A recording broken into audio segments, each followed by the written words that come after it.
berbicara tentang nilai dan anti korupsi, di mana nilai anti korupsi itu ada 9. Yang pertama adalah kejujuran, di mana kejujuran dapat diartikan sebagai sebuah tindakan atau ucapan yang tulus, ikhlas dan jujur atau tidak curang.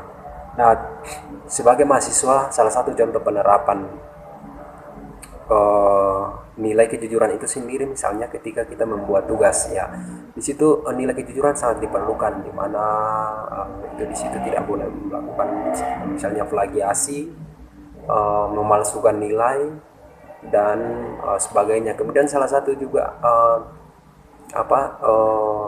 tindakan atau contoh penerapan dari nilai kejujuran misalnya ketika kita membuat sebuah laporan keuangan dalam sebuah kepanitiaan, baik itu kegiatan di kampus maupun kegiatan-kegiatan di luar. Karena di situ sangat penting nilai kejujuran itu dibutuhkan di situ supaya tidak terjadi hal-hal yang uh, tidak diinginkan, misalnya korupsi uang lah seperti itu. Kemudian nilai yang kedua adalah nilai kepedulian, di mana kepedulian itu dapat diartikan sebagai menghiraukan, mem- mem- memperhatikan dan mengindahkan. Jadi oh, dari kepedulian itu sebagai seorang pemimpin sangat penting untuk diaplikasikan.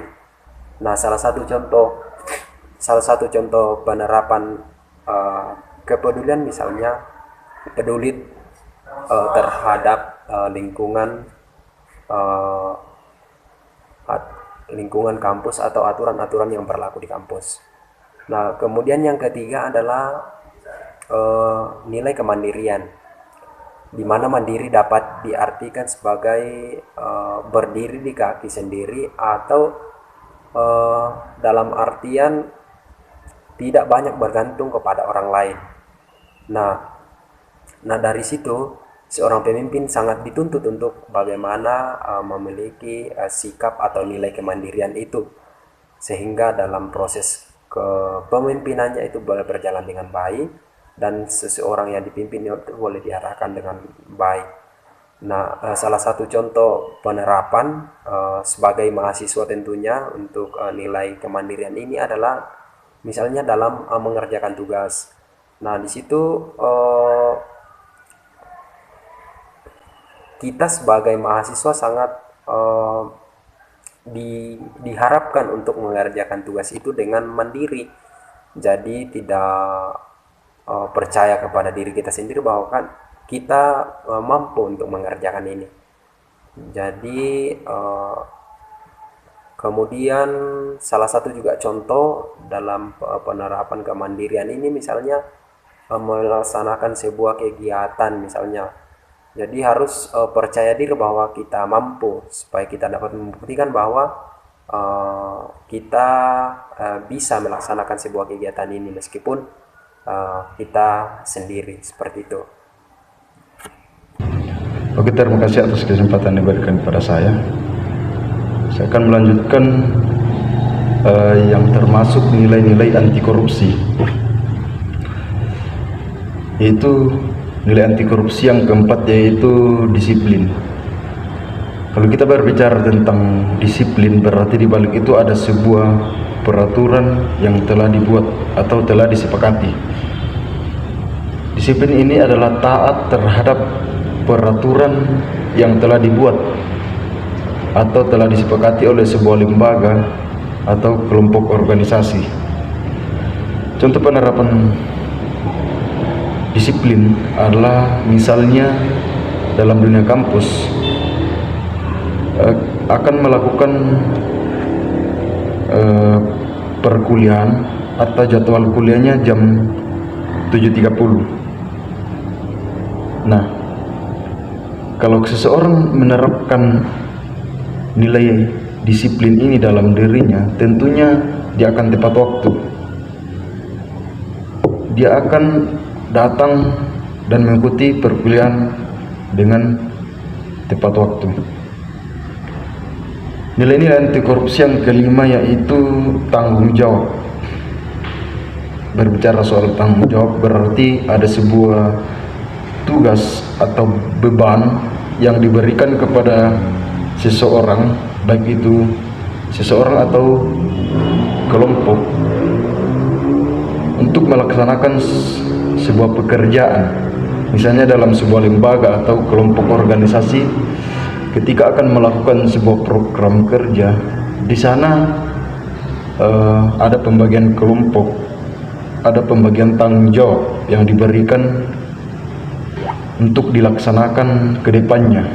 Karena jika pelaksanaan tanggung jawab itu tidak dilaksanakan dengan baik dan tepat waktu, bisa saja ada tuntutan-tuntutan dari atasan atau bahkan dari teman-teman. Jadi penerapan tanggung jawab dalam diri seseorang ini perlu, karena jika seseorang menanamkan rasa tanggung jawab dalam dirinya, tentu dia juga akan disiplin untuk mengerjakan sesuatu, dan pekerjaan itu nantinya jika ia mengerjakannya dengan disiplin dan tanggung jawab, pasti pekerjaan itu akan selesai dengan efisien. Poin yang keenam, kerja keras. Bekerja keras didasari dengan adanya kemauan. Bekerja keras dapat kita terapkan dalam kehidupan kita sehari-hari sebagai seorang mahasiswa. Contohnya, mengerjakan tugas-tugas akademik dengan bersungguh-sungguh. Yang ketujuh, kesederhanaan. Gaya hidup sederhana dapat kita terapkan dalam kehidupan kita sehari-hari agar kita terhindar dari hal-hal yang negatif. Prinsip gaya hidup kesederhanaan dapat menghindarkan kita dari gaya hidup yang berlebihan. Misalnya, hidup sesuai dengan kebutuhan, tidak memaksakan keinginan, dan hidup sederhana. Yang kedelapan, keberanian. Nilai keberanian dapat dikembangkan oleh mahasiswa dalam kehidupan di dalam kampus dan di luar kampus. Antara lain dapat diwujudkan dalam bentuk berani mengatakan dan membela kebenaran, berani mengikuti kesalahan, berani bertanggung jawab, dan lain sebagainya. Yang kesembilan, keadilan. Nilai keadilan dapat dikembangkan oleh mahasiswa dalam kehidupan sehari-hari, baik di dalam kampus maupun di luar kampus. Antara lain dapat diwujudkan dalam bentuk selalu memberikan pujian tulus kepada kawan yang berprestasi, memberikan saran perbaikan dan semangat pada kawan yang tidak berprestasi, tidak memilih kawan berdasarkan latar sosial. Prinsip yang pertama yaitu akuntabilitas. Akuntabilitas adalah syarat dasar untuk mencegah terjadinya penyalahgunaan kekuasaan dan untuk memastikan bahwa kekuasaan diarahkan untuk mencapai tujuan nasional yang lebih luas dengan tingkatan efisien, efektivitas, kejujuran, dan tingkatan tinggi. Prinsip akuntabilitas yaitu batasan dalam menentukan apakah hal tersebut benar terjadi, termasuk dalam akuntabilitas atau tidak. Contohnya dalam dunia bisnis, di mana seorang karyawan yang dipercaya untuk memegang urusan stok barang, maka dia harus memenuhi tanggung jawab yang berupa laporan stok di setiap akhir bulan. Prinsip yang ketiga adalah prinsip kewajaran, di mana prinsip kewajaran ini digunakan untuk mencegah terjadinya manipulasi atau ketidakwajaran dalam sebuah pengelolaan anggaran dan dalam bentuk kegiatan-kegiatan lain. Kemudian dalam prinsip kewajaran ini memiliki 5 sifat. Yang pertama adalah sifat komprehensif dan disiplin, sifat fleksibilitas, prediksi, kejujuran, dan inovatif. Nah, dalam penerapan nyatanya dalam prinsip kewajaran ini adalah menyangkut tentang 5 sifat tadi, di mana sifat-sifat itu digunakan untuk mengukur berbagai tindakan-tindakan yang dilakukan sekaitan dengan manipulasi pengelolaan anggaran, di mana di situ tentang sifat kejujuran, di mana kejujuran dalam pengelolaan anggaran, sifat prediksi, misalnya dalam sebuah pengelolaan anggaran perlu ada prediksi, misalnya berapa pengeluaran dan pemasukan seperti itu. Jadi dalam sifat-sifat tersebut itu digunakan untuk mengukur berbagai tindakan-tindakan manipulasi yang terjadi, sehingga di situ dapat diketahui bahwa ada sebuah ketidakwajaran yang terjadi. Prinsip-prinsip anti korupsi selanjutnya adalah transparansi. Berbicara soal transparansi ini tentunya berbicara tentang keterbukaan dan kejujuran, karena jika seorang terbuka dan jujur dalam melaksanakan tugas, tentunya itu akan menghasilkan seseorang yang berintegritas. Dan contoh penerapan transparansi ini untuk menghindari korupsi adalah contohnya dalam atau menjadi seorang kepala lembang. Ketika menjadi seorang kepala lembang tentunya harus memimpin dengan prinsip nilai anti korupsi, yaitu transparansi ini.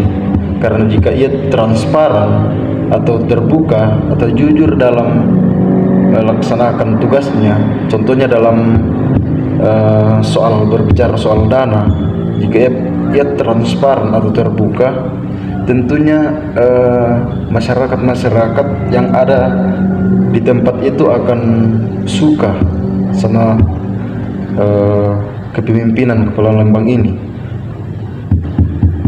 Dan juga jika ada transparan soal dana, misalnya contohnya kalau nggak salah itu APBDN, biasanya itu dibuatkan poster spanduk. Di situ sudah dijabarkan semua, diuraikan semuanya dana-dana yang telah digunakan, baik itu selama setahun atau selama periode kepemimpinan kepala lembang ini. Itu sangat berguna dan sangat baik jika kepala lembang ini transparan soal dana, karena itu akan disukai sekali sama masyarakat. Kebijakan merupakan rangkaian konsep dan asas yang menjadi pedoman dan dasar rencana dalam pelaksanaan suatu pekerjaan, kepemimpinan, dan cara bertindak. Istilah ini dapat diterapkan pada pemerintah, organisasi, dan kelompok sektor swasta serta individu. Kontrol kebijakan merupakan upaya agar kebijakan yang dibuat betul-betul efektif dan mengeliminasi semua bentuk korupsi. Bentuk kontrol kebijakan berupa partisipasi, evaluasi, dan reformasi. Jika kemudian dikatakan bahwa seberapa penting atau mengapa nilai dan prinsip anti korupsi itu dipelajari, maka menurut kelompok kami nilai dan prinsip anti korupsi itu sangat penting untuk dipelajari, sangat penting untuk menjadi pendidikan di usia masa kini. Mengapa demikian? Karena kita melihat bahwa kenyataan yang terjadi, semakin hari semakin banyak orang melakukan sebuah tindakan korupsi. Nah, di mana kita ketahui bahwa korupsi itu sangat merugikan orang banyak, dan terutama masyarakat yang seharusnya mendapatkan sebuah bantuan itu ternyata itu diambil alih oleh pihak lain. Nah, dari kenyataan itu kita dapat melihat bahwa pembelajaran atau pengetahuan tentang prinsip dan nilai anti korupsi itu sangat penting untuk bisa mencegah dan untuk paling tidak untuk meminimalisir terjadinya sebuah korupsi. Nah, menurut kami juga dalam 9 nilai moral yang ada dalam anti korupsi, menurut kami ada 3 nilai yang paling fundamental. Yang pertama adalah nilai kejujuran, kemudian disiplin, dan yang ketiga adalah tanggung jawab. Menurut kami dari 3 nilai ini sangat penting untuk diaplikasikan.